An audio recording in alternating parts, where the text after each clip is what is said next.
Hello everyone, my name is Lengga Luffi from Miftahudin High School. Today I will tell you a legend story from Indonesia entitled The Legend of Lake Toba. Once upon a time, in a quiet village in North Sumatra, there lived a humble farmer named Toba. He lived in a small wooden house surrounded by green rice fields and tall trees.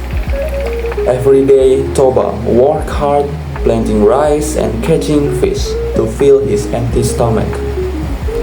One morning, as the sun began to rise and the mist rolled over the hills, Toba walked to a nearby river with just a simple hook, bait, and fish container in hand.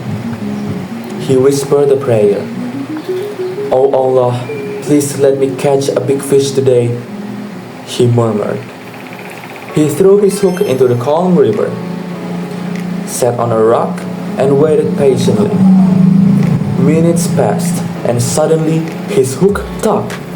Toba jumped up and pulled the line with all his strength. To his amazement, he caught a huge, glimmering fish. But just as he was about to put the fish in his container, the fish spoke. "Please, don't eat me, sir. Let me go. Let me live," the fish begged. Startled and confused, Toba stared at the fish. But something inside him, perhaps kindness or curiosity, made him release it back into the river. Some moment later, a dazzling light shimmered above the river. Toba stepped back in disbelief as the fish transformed into the beautiful woman in flowing clothes that sparkled like the river itself. "Don't be afraid," she said gently. "I am not here to hurt you. I was once a princess, cursed to live as fish for breaking a sacred rule in my kingdom. But your kindness has broken that curse." Toba stood frozen. "As a token of my gratitude," she continued, "I will become your wife. But you must promise me one thing. Never tell anyone that I was once a fish. If you break that promise, a great disaster will follow." Toba nodded quickly. "I promise," he said. And so they married and lived happily together.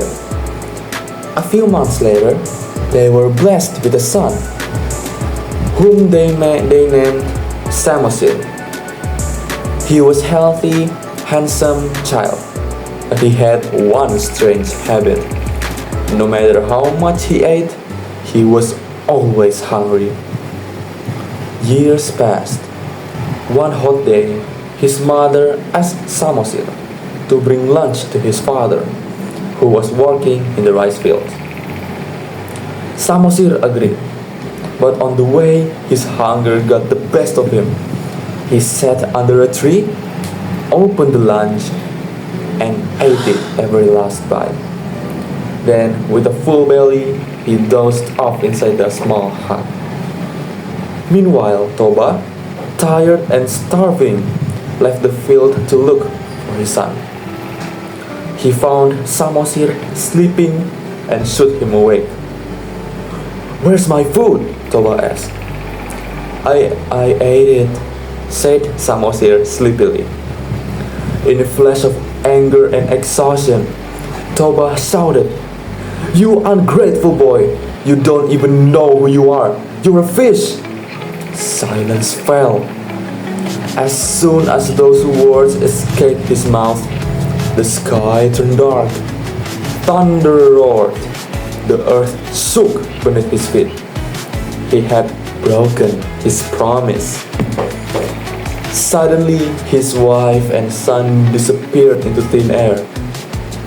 Rain poured down from the sky, and a great flood began to rise, covering the entire valley.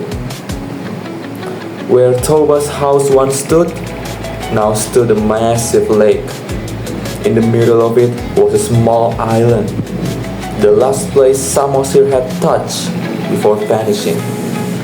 To this day, it is known as a Samosir Island, and the lake surrounding it called Lake Toba. The end. From this story, we get a moral message. This story teaches us about the importance of keeping promises.